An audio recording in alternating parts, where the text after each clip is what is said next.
ရှင်ယောဟန်ဩဝါဒစာပထမဆောင်မှာဖတ်ရှုခြင်းချစ်မိတ်ဆွေတို့အချင်းချင်းတဦးကိုတဦးချစ်ခင်ကြကုန်စို့အကြောင်းမူကားချစ်ချင်းမေတ္တာသည်ဖျားသခင်ထံမှဖြစ်၏ချစ်ချင်းမေတ္တာရှိသူသည်ဖျားသခင်ထံမှဖြစ်ပေါ်လာ၍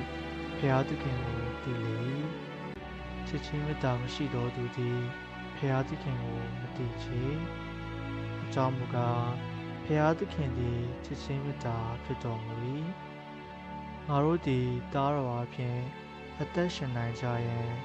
ဖျားသခင်သည်မိမိတစ်ပါးသောသားတော်ကိုဒီလောကသို့ဆေလွတ်တော်မူခဲ့ခြင်းအပြင်ဖျားသခင်ချစ်ချင်းမေတ္တာသည်ငါတို့အလယ်တွင်ပေါ်လွင်ထင်ရှားခဲ့၏